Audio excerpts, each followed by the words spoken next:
Hi, Diva. It's Rachel. And Jordan. Yeah, hi. Quick question. Why are you not spending your Venmo balance? Yeah, we're concerned. You can, buy stuff with it. Ugh, you love buying stuff. And earn cash back on eligible purchases. You love purchasing eligible things. So the money your friend sent you yesterday, that's today's ramen or rideshare or eye patches. The skincare kind, not the pyro kind. Spend with Venmo, then you can earn cash back with Venmo Stash. Venmo Stash bundle terms and exclusions apply. Max $100 cash back per month. See terms at venmo.me/stash terms. ID verification required to use a Venmo balance. Welcome to the History of the World podcast. My name is Chris Hasler. And you're listening to Volume 2, The Ancient World.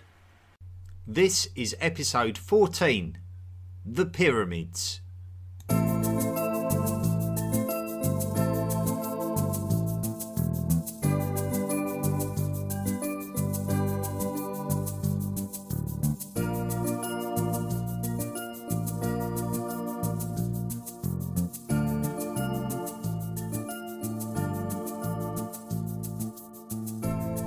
The most amazing thing to modern humans about ancient times are the pyramids. It's that simple. They are the ultimate aspect of the ancient world. They gather more interest than anything. They are awesome and they are a mystery. They excite debate and from many different perspectives, all of which deserve consideration due to the lack of conclusiveness regarding their presence. Today, we will try to make as much sense as we can of these incredible constructions and try to keep an open mind about the reason for the pyramids. They were used as tombs for the ancient Egyptian pharaohs. So firstly, we should go back to the origin of ancient Egyptian tombs, such as the mastaba. Mastabas. So what do we already know about the mastaba tombs of ancient Egypt? The first ones predated the pyramids. They were often made of mud bricks, so this would have been a gathering of densely packed materials of the earth, moistened and allowed to dry to create a building block. The mud bricks would be set out in a large rectangular shape, with more courses being added to give the construction its eventual height, which in these cases could be as much as 30 feet. So 5 to 6 times taller than the average human being.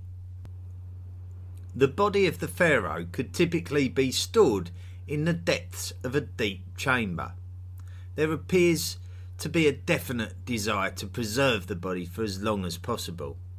The mastaba was likely the tomb of choice for the elite pharaohs of the pre-dynastic and early dynastic Egypt.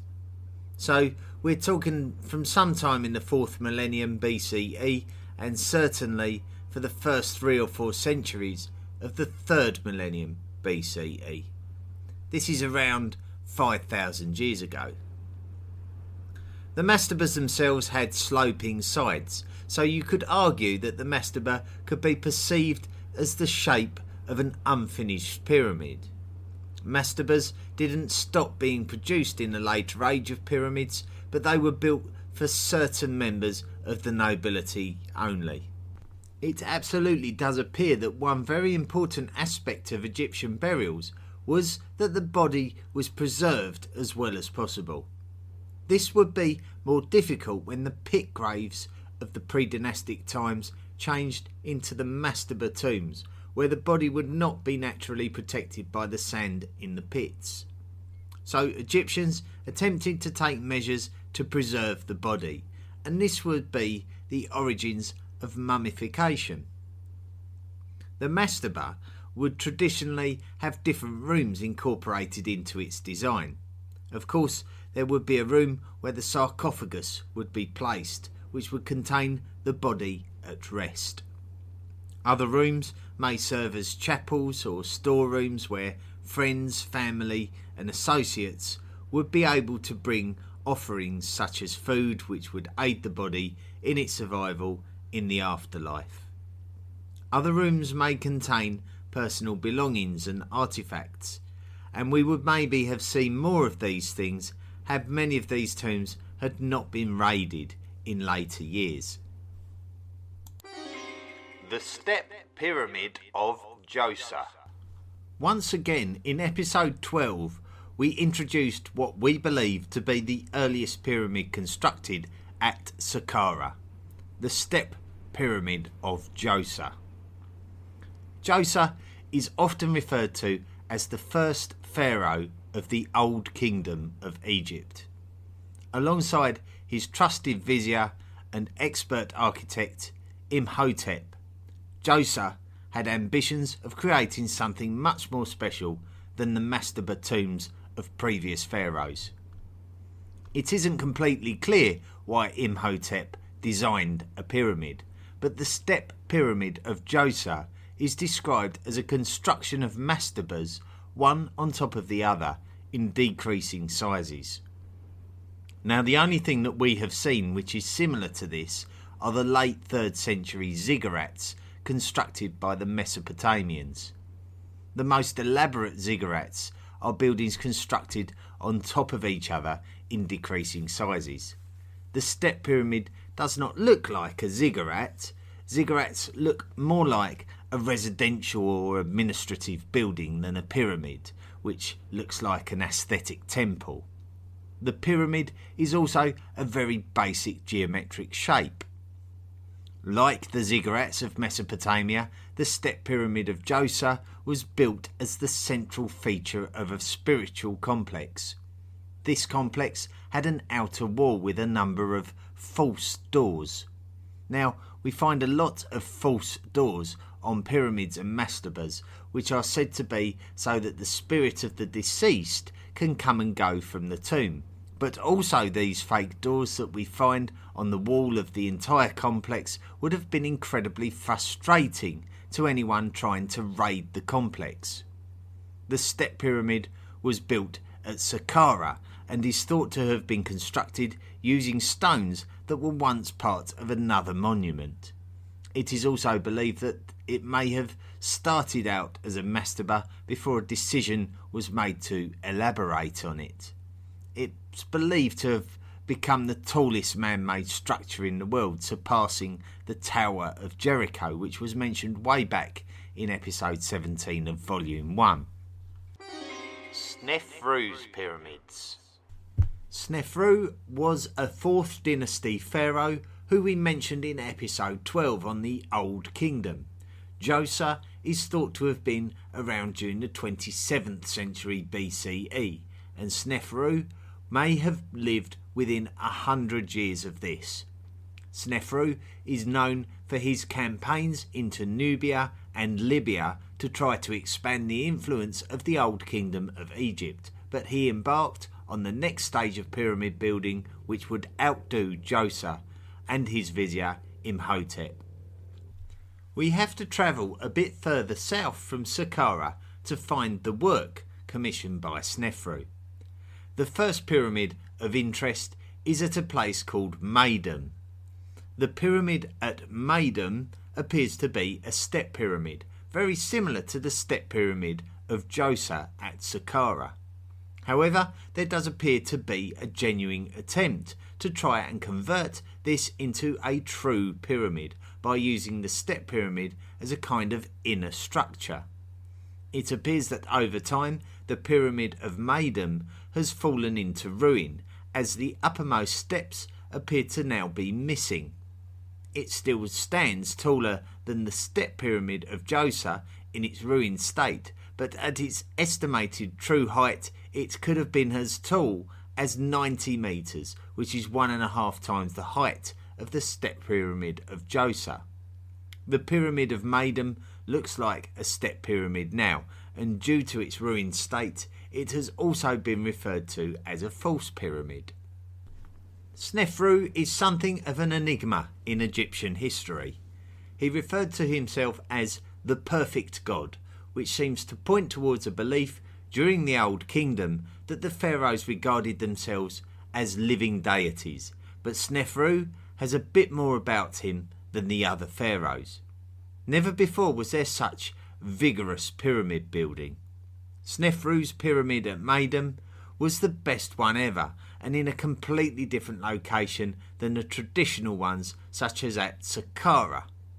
Egyptologists cannot all agree on how oppressive the state was against its people, as written records could be biased, and we don't see the emergence of such monumental building projects as the pyramids anywhere else in history.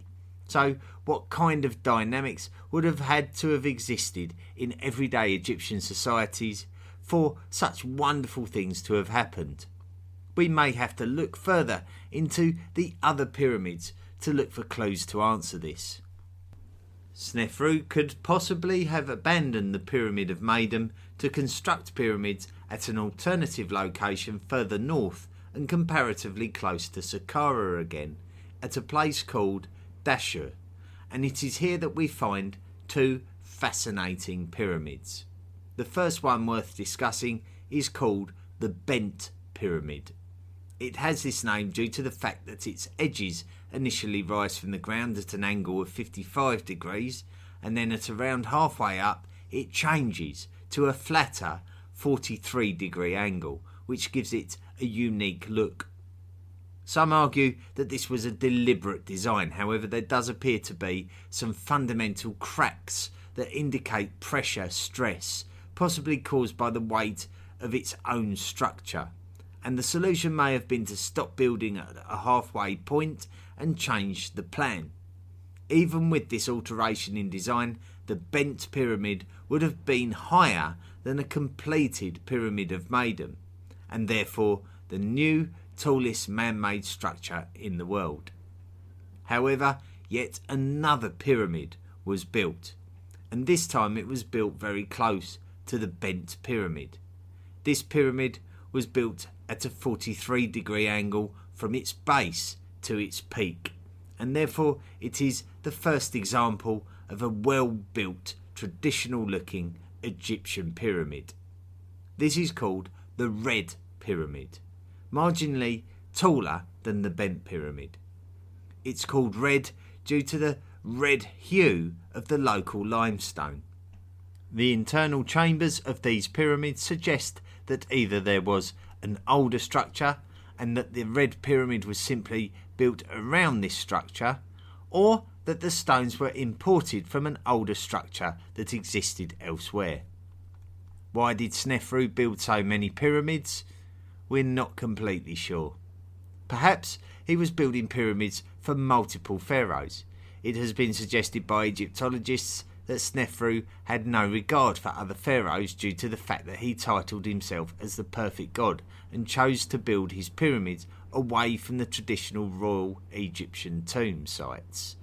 It could be that Snefru wanted to build a true pyramid and was dissatisfied with the Maydam and Bent pyramids, but continued their construction as a means to learn more about the physics of architecture. What we can be sure of is that the successful construction of Snefru's pyramids would lead the Egyptians to have the fundamental knowledge of how to take on even bigger building projects. The Great Pyramid of Giza.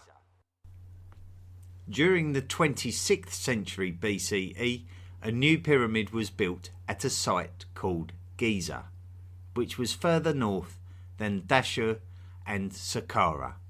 The pyramid would ultimately become the pinnacle of Egyptian pyramid building. It would remain the tallest man-made structure in the world until the construction of Lincoln Cathedral in the year 1311 CE. It would come to be known as one of the 7 wonders of the ancient world, and the only one of those wonders to still exist to this day. The fiercest debate among modern-day societies revolve around the question of how the Egyptians, without the aid of modern technology, were able to lift the locally quarried and carefully prepared 2-ton stones into place. So let's just briefly revisit the purpose of pyramid building. So it could be described as tomb building gone out of control. Originally it was mastaba tombs, which were a monument constructed over a burial chamber dug deep into the ground, which would house a tomb, which would be the final resting place of a pharaoh, and as times progressed, other important members of society. The mastaba tombs were a flat-top precursor to the pyramids, and the pyramids were an expansion of the mastaba tombs. They would still sit atop of the burial chambers, but would simply be a more awesome feat of construction and engineering that would outdo anything previous, likely to denote the superior abilities of the latest pharaoh. Snefru may have been an example of a pharaoh who went pyramid crazy and could have been responsible for a spate of huge pyramid building, the likes of which the world had never witnessed the likes of before. As with Djoser using his vizier Imhotep to organise the actual construction of his pyramid, it is thought that Snefru would have used the assistance of his own vizier Nefermat, who we believe to be Snefru's own son. Interestingly enough, Nefermat, despite not becoming a pharaoh himself, had a very grand mastaba tomb built for himself at Maydam, demonstrating that the pyramids were indeed supposed to be reserved for the pharaohs themselves. It is likely that Nefermat was heavily involved in the construction of Snefru's pyramids at Maydam and Dashur, and that knowledge was passed down to Nefermat's own son Hemiunu. Hemiunu would also become a vizier, and he was in service to the pharaoh called Khufu. It is very likely that the responsibility for the organisation of the project would have fallen on the shoulders of Hemiunu. Inside the Great Pyramid. Currently, it is possible to enter the Great Pyramid of Giza and access the internal chambers. However, this wasn't originally the intention, as the entrance would have been sealed off. The entrance that we see today was constructed in the 9th century CE by the Abbasid Caliph called Al-Mamun, who was simply entering the pyramid to discover its secrets. Due to this breach and subsequent tunnel, called the Robber's Tunnel, we can access the inner chambers of the pyramid. We can see that there is the somewhat expected subterranean chamber, but it does appear to be somewhat incomplete. The purpose of this chamber is unknown, but it isn't an unfamiliar feature when inspecting earlier pyramids and mastabas. Other chambers exist within the middle of the pyramid, however, and these deserve more attention. Upon entering the pyramid at ground level, you begin a gradual ascent to a chamber above ground level. This will lead to a great gallery, which is a long corridor shaped room by which modern explorers can continue their ascent through the pyramid. The way in which this room is constructed gives an indication that the Egyptians had an advanced knowledge of physics, especially when it came to balancing construction pressures.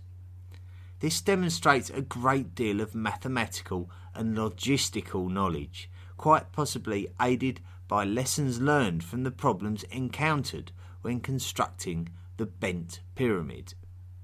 At the uppermost end of the Great Gallery is the King's Chamber.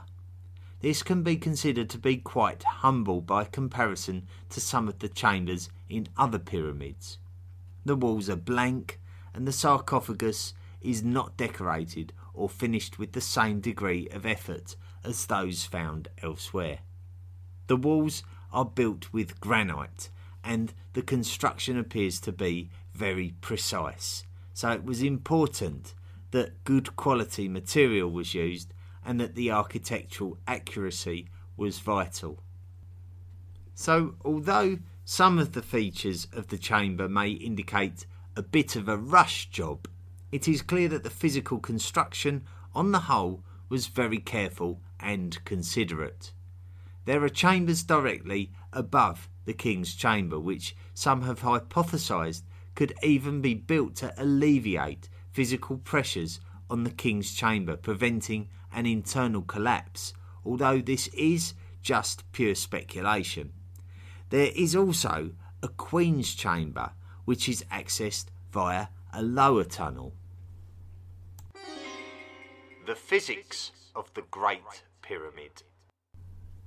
One of the most astonishing aspects of the Great Pyramid is its north, south, east, west orientation.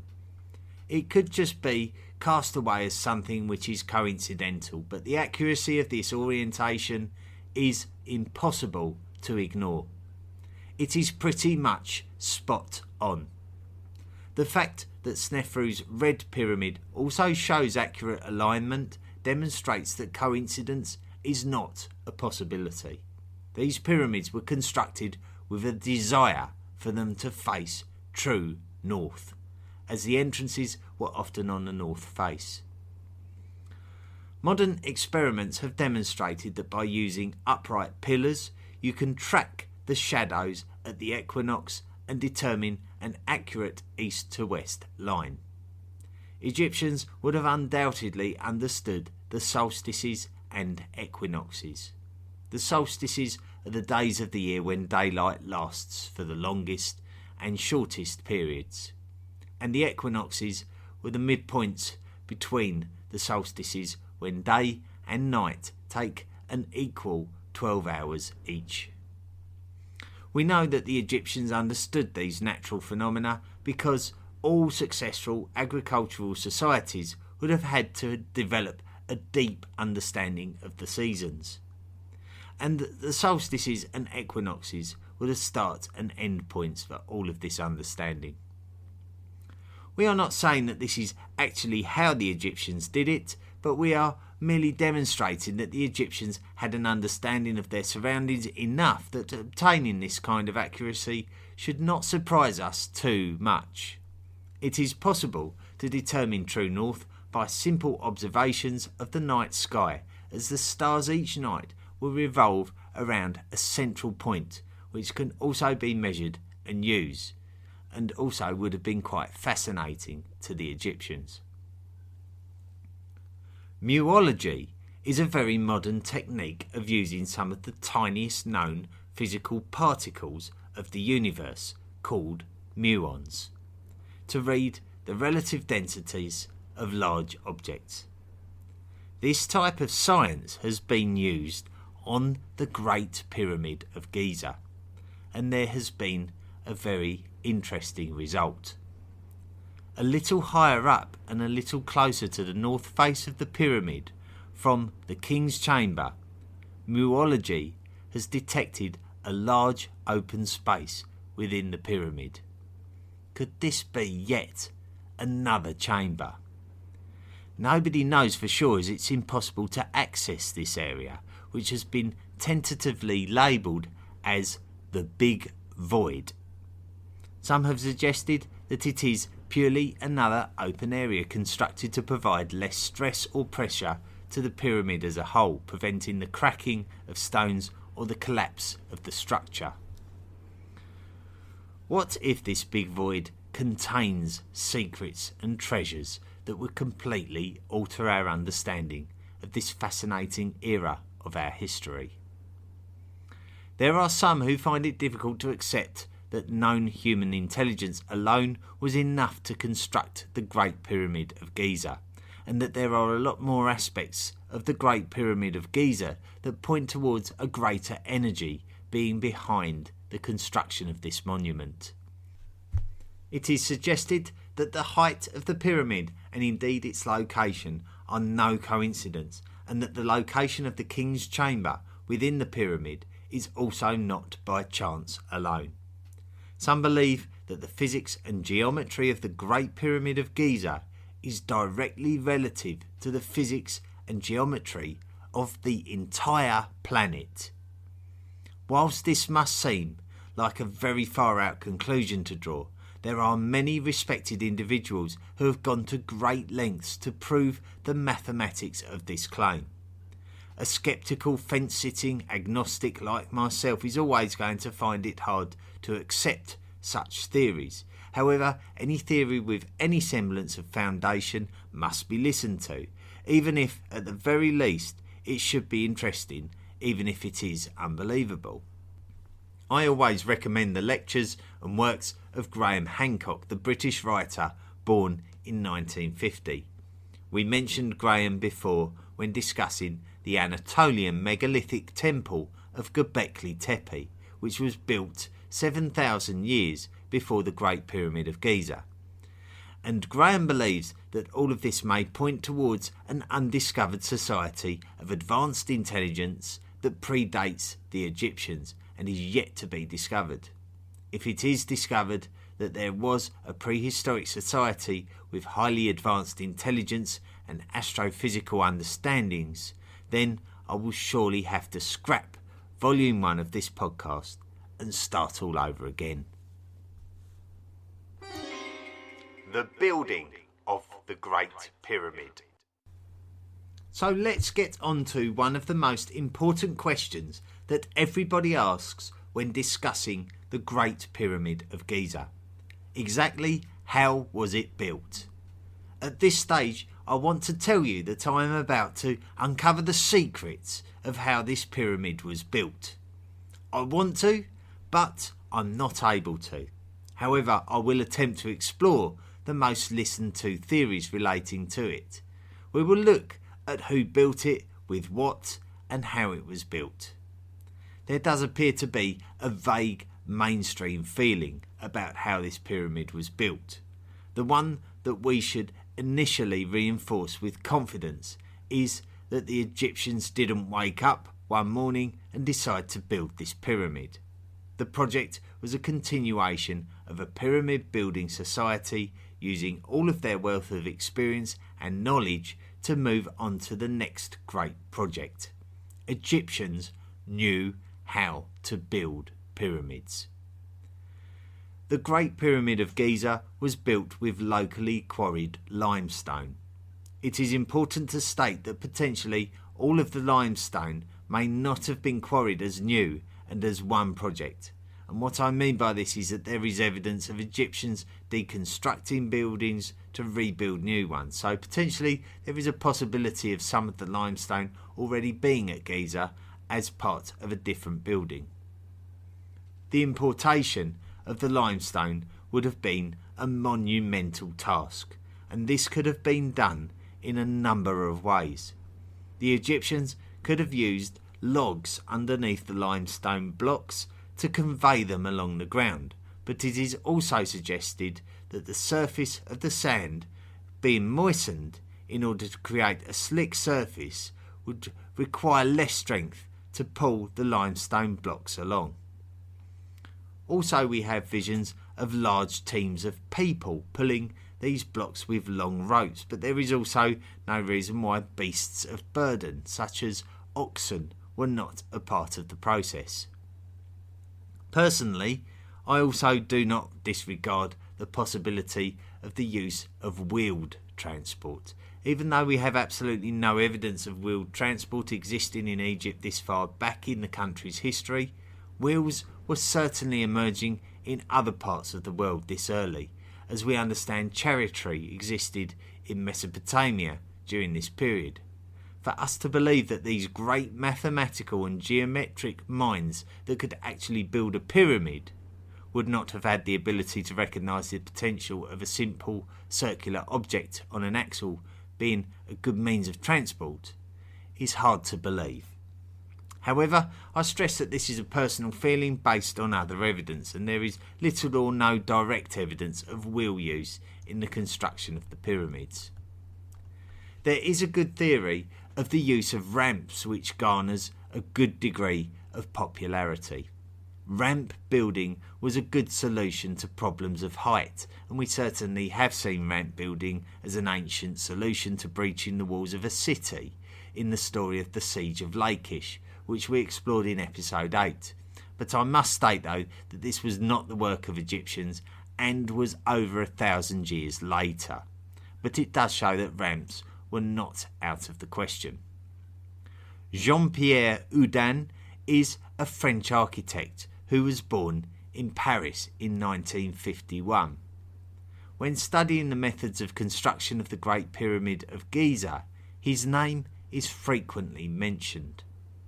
Houdin has hypothesized that although there may have been an initial ramp by which to lift the blocks to a height of around 60 metres off the ground, that the remaining ramps are actually now within the construction of the pyramid. So maybe there was a central structure and a spiral ramp built around that structure, and then the body of the pyramid was built around the whole lot before being encased in a covering of casing stones, also a type of limestone. This would have given the pyramid a smooth and bright looking finish. Although we cannot see this today, we can see remnants of this kind of work at the top of the adjacent massive pyramid of Khafra. The workers at the Great Pyramid. The Greek historian Herodotus, who we have mentioned on a number of occasions, gave us a vision of tens of thousands of slaves being forced to undertake physical tasks to the limits of their abilities to lift these massive limestone blocks into place. Modern historians do not believe that the pyramids were built using oppressed slave labour. In fact, to be involved in the construction of these great monuments may well have been considered to be a great honour. Imagine being a lowly worker at an irrigation channel tasked with removing silt from the waterways and being approached to work at the greatest spiritual monuments ever built. You would undoubtedly feel like it was your calling. The viziers would have wanted committed and reliable, fit and able workers to be able to achieve the desired result in the shortest time possible. Obedient cooperators who would have been enthusiastic about doing their absolute best to give their pharaoh and their living deity the perfect tomb in which to commute to the afterlife with maximum ease and glory. So already I have been able to paint an alternative attitude to the actual physical task of pyramid building, other than those visions of whipped slaves that could have been the theory of the past. Sir Flinders Petrie is a very important name in the history of Egyptology.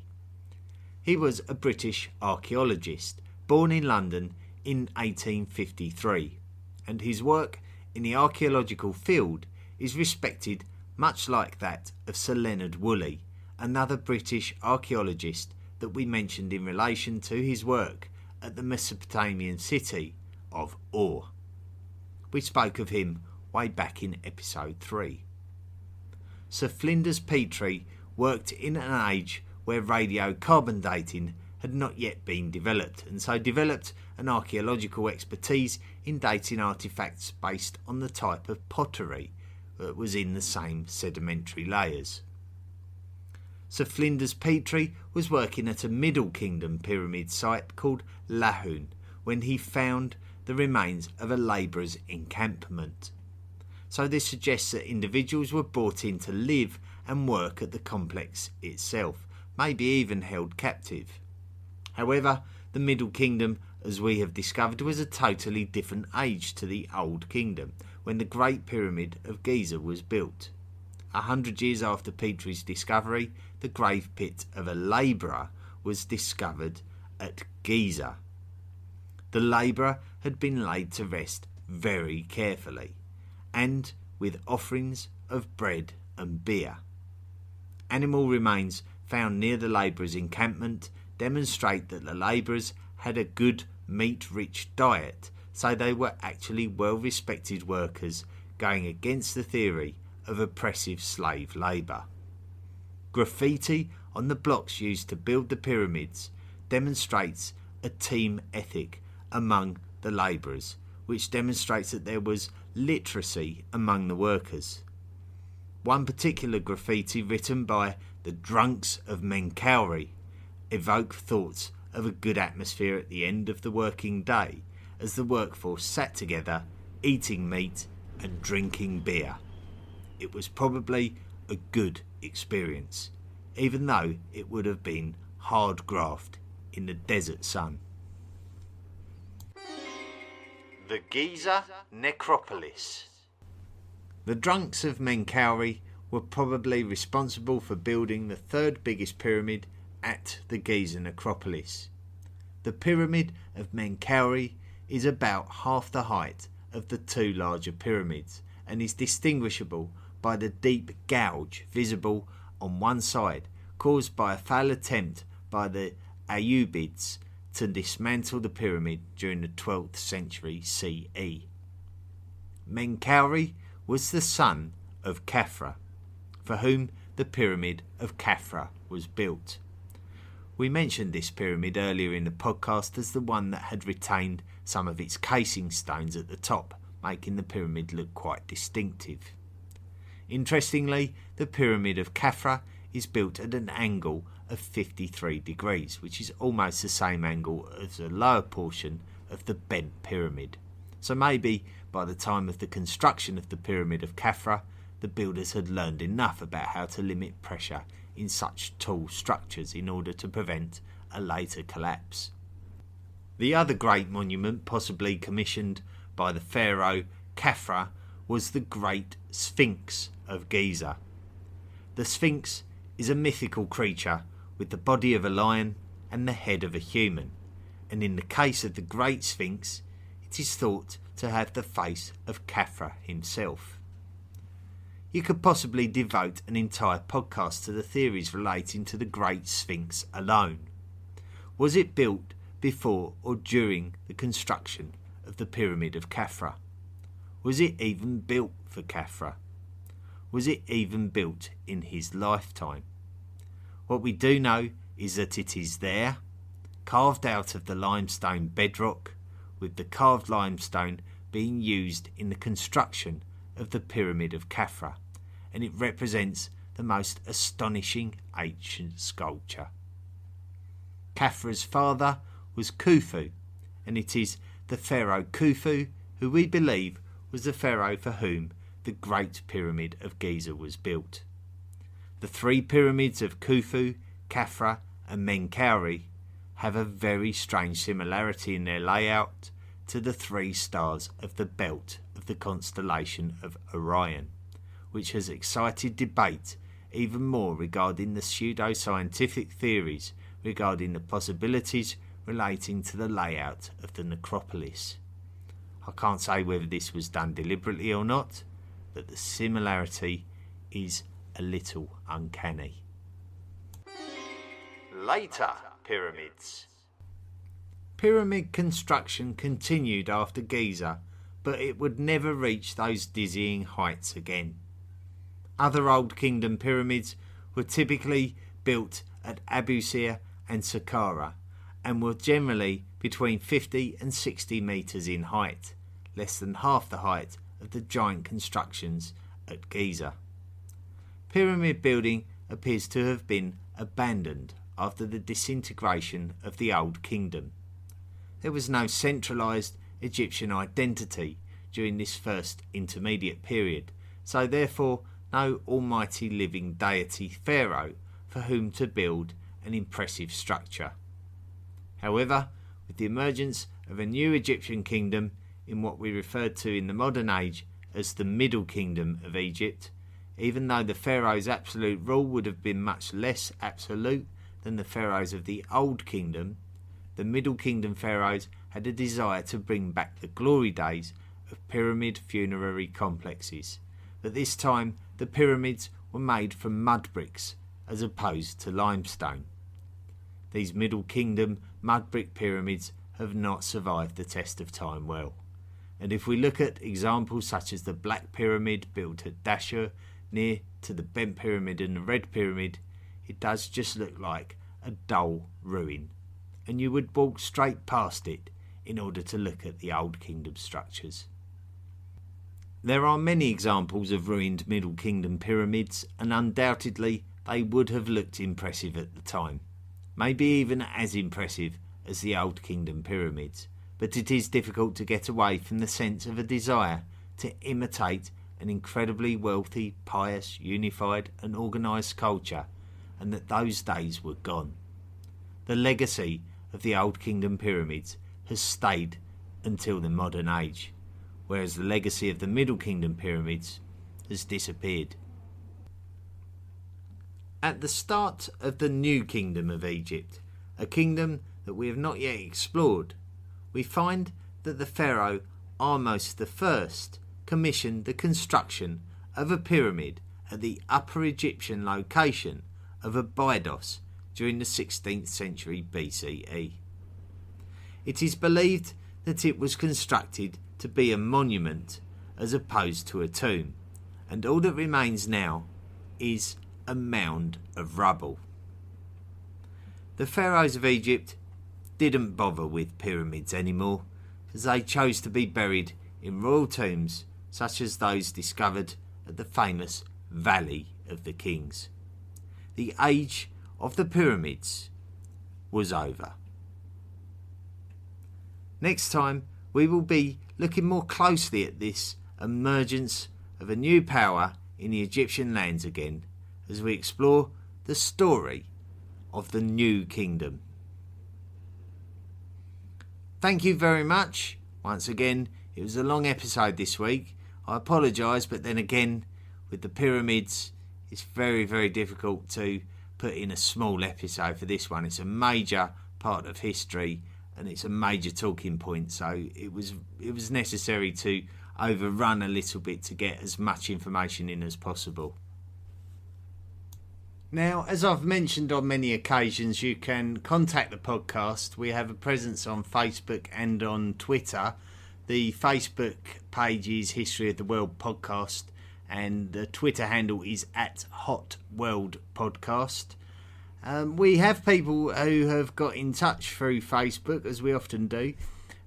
This one's from Michael Collins, and he's put, "Hi Chris, only just discovered your podcast a few weeks ago, but have just finished volume 1. Found it very easy to understand while still being very technical, which was great for my small engineering brain. I have a question related to the current diet fads, like the paleo diet, going round that state grains are bad for us and are not easily digestible. They go on to say that our gut microbiome has developed over thousands of years based on plants and meats, so these are the easiest to digest, so stay away from grains. I guess I found it interesting that grains and rice have been cultivated by early humans in the Fertile Crescent and China for thousands of years. Is there any evidence, stories which suggest how they may have prepared their grains, etc.? Random question, I know, but I thought you may have come across this in your research. Keep up the great work, mate. Can't wait for volume 2. Michael from Australia." Thank you, Michael. I love getting messages off of listeners, so I really do appreciate the fact that you took the time to get in touch. Very interesting question. I'm no expert when it comes to biology or you know, what is good for us in terms of what we consume and why we consume it and what advantages, disadvantages it has. That's not really my expert area at all. What I do know is that if we look at Ötzi the Iceman, for example, I don't know about digestion, but certainly his grain eating didn't do his teeth any favours, because we used his rotten teeth to find out that he had been eating grain his whole life, and it really hadn't done him many favours.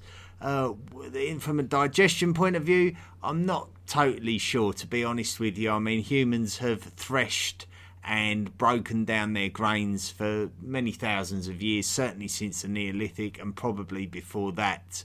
I would very well imagine there was much in the way of you know, wild grain consumption initially, before we domesticated it and changed it into the more recognisable domestic grains that we cultivate today. So yes, it's always been a major part of our diet, and I guess that we are we're supposed to consume them. I don't think it's bad for us, but I think with anything, it's everything in moderation. I mean, if you just eat, if all you do all day is eat grain, then it's probably not going to do you a lot of good.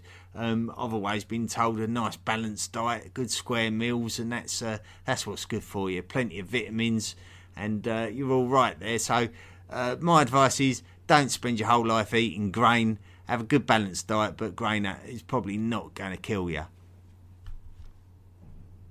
I just would like to stress very, very, very, very importantly, I am no expert, so please do not listen to any of my advice.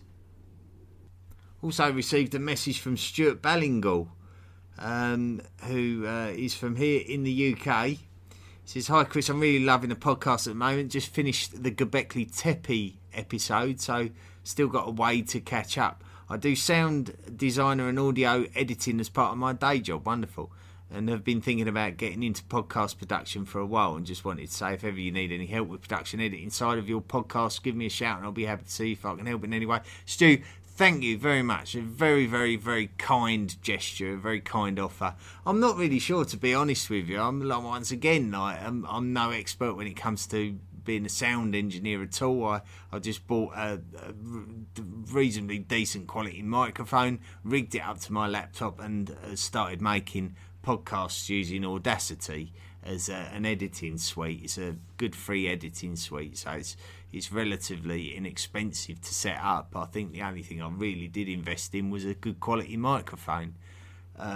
So yeah, I mean, if anyone's got any advice on how the podcast can be improved from a production point of view, I'm all ears. Anything that makes the podcast better, I'm more than happy, as long as we can afford it. I don't think buying a studio is going to be in question really, but anything like sort of any practical advice is always gratefully received. But thank you for getting in touch, Stuart. It means a lot.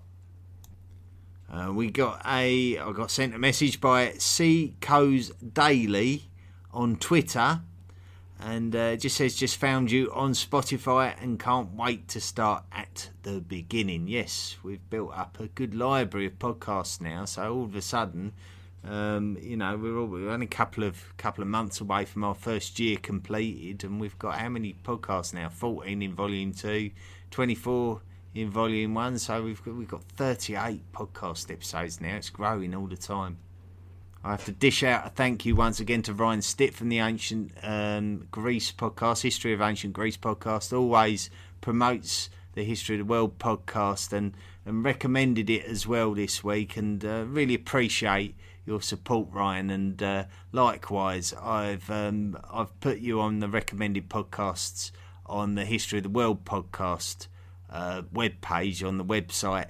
If you click on great podcast links, I'm not sure what I've called it, but it's there's a link to other podcasts on there which I strongly recommend listening to. Some of my actual favourites are on there, and it's well worth looking at them and seeing if any of them are of interest to you. You can add them to your library. Well, I do think that's going to be it for another week now. Don't forget that we should be supporting the History of the World podcast listener, Brendan Wood, in his attempt to run the London Marathon. Maybe by the time most listeners listen to this podcast, he will have already completed the course, because I think the race should start maybe 6 hours after this podcast gets published. So there won't be a lot of time to think about it. He'll be out on the roads of London running those 26 miles, raising money for the Princess Royal Trust for Carers in Hampshire in the UK. I've posted the link on the website. I'll share it once again in the hope that maybe a few listeners might be able to rummage around in their pocket and spare a couple of quid or a couple of dollars just to donate to Brendan Wood's worthy cause. So don't forget that. Messages of support on the Facebook page would be great for Brendan, I'm sure. So wish him luck. Next week it's Ancient Egypt, the New Kingdom, and until next time, I hope you have a great week, everybody, and we'll hook up again this time next week. The History of the World podcast is available on many different podcast platforms. So please don't forget to rate and review us wherever you find us. Visit our website at historyoftheworldpodcast.com and email us at historyoftheworldpodcast@mail.com. Support the podcast at Patreon by clicking the Support the Podcast link at our website and join us on social media at Facebook, Twitter and Tumblr.